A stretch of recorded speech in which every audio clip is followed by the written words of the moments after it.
పెళ్ళైనా పండగైనా వేడుక ఏదైనా పట్టుచీరల ప్రత్యేక వేదిక వారాహి సిల్క్స్.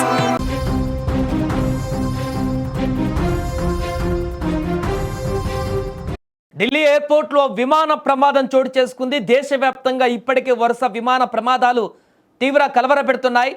తాజాగా ఢిల్లీ ఇందిరాగాంధీ అంతర్జాతీయ విమానాశ్రయంలో ప్రమాదం సంభవించింది. ఓ విమానం టేకాఫ్కు సిద్ధమైనటువంటి దశలో ఇంజన్లో వైఫల్యం చోటు చేసుకుంది. ఆ వెంటనే మంటలు వ్యాపించాయి. ఈ ఘటనలో 6 మంది ప్రయాణికులు గాయపడ్డారు. వారిని చికిత్స నిమిత్తం ఆసుపత్రికి తరలించారు. ఇక ప్రమాద సమయంలో ప్రయాణికులు ప్రాణాలను అరచేతులు పెట్టుకొని బిక్కుబిక్కుమంటూ గడిపిన భయానక దృశ్యాలు ఢిల్లీ ఎయిర్పోర్ట్లో ఇప్పుడు కలవరపెట్టాయి. స్విస్ పౌర విమానయాన సంస్థకు చెందినటువంటి ఫ్లైట్ అది. దాని నంబర్ కూడా LX 147 ఎయిర్ బస్ 330కి రకానికి చెందినది. ఈ వేకువజామున 1 గంటకు అర్ధరాత్రి న్యూఢిల్లీ నుంచి జ్యూరిచ్కు బయలుదేరి వెళ్లవలసి ఉంది ఈ యొక్క విమానం. టేకాఫ్ సమయంలో ప్రమాదానికి గురైంది. ఇంకా అదృష్టవశాత్తు అది టేకాఫ్ అయిన తర్వాత ప్రమాదానికి గురైతే ఇంకా దారుణమైనటువంటి పరిస్థితి ఏర్పడింది. ఇది టేకాఫ్ సమయంలోనే ఆ రన్వే పైనే ప్రమాదం జరిగింది కాబట్టి ఇంజన్ విఫలమైనట్టుగా తెలుస్తుంది. ఫలితంగా ఒక్కసారిగా మంటలు ఎగిసిపడ్డాయి. టేకాఫ్ కోసం రన్వే పైకి బయలుదేరినటువంటి సమయంలో అవాంఛనీయ సౌండ్ వినిపించింది వారికి. ఆ వెంటనే 2 ఇంజన్లలో కూడా ఒకటి పూర్తిగా విఫలమైపోయింది. దీంతో టేకాఫ్ను నిలిపివేశారు. వెంటనే సడన్గా విమానాన్ని నిలిపివేయడంతో భారీగా కుదుపులకు కూడా లోనైపోయింది. ఈ ప్రమాదంలో 6 ప్రయాణికులు గాయపడ్డారు. క్షతగాత్రులకు ఆసుపత్రిలో తీసుకువెళ్లి చికిత్స అందిస్తున్నారు. ఇక ప్రమాద సమయంలో ఈ విమానంలో మొత్తం 228 మంది ప్రయాణికులు ఉన్నారు. సిబ్బంది కూడా. ప్రయాణికుల 4 చిన్నారులు కూడా ఉన్నట్టు సమాచారం. మరొక పక్క మంటలు వ్యాప్తి చెందినటువంటి వెంటనే అత్యవసర స్లైడ్ల ద్వారా ప్రయాణికులకు రన్వే పైకి తరలించారు. స్లైడ్లు ఉపయోగించని వారికి మెట్లు ఏర్పాటు చేశారు. ఈ ఘటనపైన స్విస్ ఎయిర్లైన్స్ అధికారిక ప్రకటన విడుదల చేసింది. ప్రమాద విషయాన్ని నిర్ధారించింది.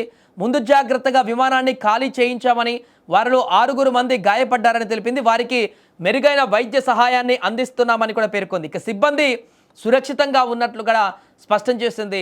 మరోపక్క వరుస విమాన ప్రమాదాలతో ప్రయాణికులు భయపడిపోతున్నారు. ఇటీవలి కాలంలో వరుసగా ఇలాంటి ప్రమాదాలు జరుగుతూనే ఉన్నాయి. విమాన ప్రమాదాలు ప్రయాణికులను తీవ్ర కలవరానికి గురి చేస్తున్నాయి. ఎక్కడో ఒక చోట ఏదో ఒక సాంకేతిక లోపం తలెత్తడమో ఇతరతర కారణాల చేత నిత్యం మనకు కనిపిస్తూనే ఉన్నాయి. గాల్లో ఉండగా ఇంజన్ ఆగిపోవడం, ల్యాండింగ్ సమయంలో టైర్లు పేలిపోవడం, ఇలాంటి ఘటనలు విమానయాన రంగం పైన నమ్మకాన్ని సడలిస్తున్నాయి. ఇప్పుడు నిర్వహణ లోపమా లేక పాత విమానాలను వాడడం వల్ల వస్తున్న సమస్యలా అన్న ప్రశ్నలు కూడా తలెత్తుతున్నాయి. ఒక్క ఢిల్లీ ఘటనలో పైలట్ కనుక సెకండ్ల కాలంలో స్పందించకపోయి ఉంటే నేడి ప్రమాదం ఎంత దారుణంగా ఉండేదో తెలుసా? నేడు మనం ఒక ఘోర విమాన ప్రమాదాన్ని చూడవలసి వచ్చేది. టేకాఫ్ అయి కనుక అది గాల్లోకి వెళ్ళిన తర్వాత ఆ ఇంజన్ ఈ రకమైనటువంటి ప్రాబ్లంలో ఉందనేటువంటి విషయం పైలట్ కనుక తెలిస్తే అది ఎక్కడో ఒక దగ్గర క్రాష్ అయ్యేది. ఏదో బిల్డింగ్లకు ఢీకొని మరల అహ్మదాబాద్ లాంటి భీకరమైనటువంటి ప్రమాదాన్ని చూసేటువంటి పరిస్థితి ఏర్పడేది. అది రన్వే పైనే టేకాఫ్ అవ్వడానికి పరుగులేడుతున్నటువంటి సందర్భంలోనే ఆ యొక్క టెక్నికల్ సమస్యని వెంటనే పైలట్ గుర్తించి అప్రమత్తం అయ్యాడు. కాబట్టి గాల్లోకి ఎగరక ముందే అది కనిపెట్టడంతో ఇంజన్లో మంటలు వ్యాప్తి చెంది అప్పటికే కొంతమేరకు నష్టాన్ని కలిగించినా కూడా అందులో ఉన్నటువంటి 228 మంది ప్రయాణికుల సిబ్బంది అందరికీ కూడా ప్రాణాపాయం నుంచి బయటపడడం జరిగింది. లేకుంటే ఒక పెద్ద విపత్తుగా మారిపోయేది ప్రమాద ఘటన. ఊహిస్తేనే భయం వేస్తుంది. ఒకవేళ అది టేకాఫ్ అయిన తర్వాత గాల్లోకి వెళ్ళిన తర్వాత ఈ యొక్క ఇంజన్లో మంటలు అంటుకుంటే పరిస్థితి ఏ రకంగా ఉండేదో అనేది ఊహిస్తేనే భయంకరంగా మారింది. ఏదైనా ఈ తాజా విమాన ప్రమాద ఘటన అనేది విమాన ప్రయాణికులని తీవ్ర భయాందోళనకు గురి చేస్తోంది.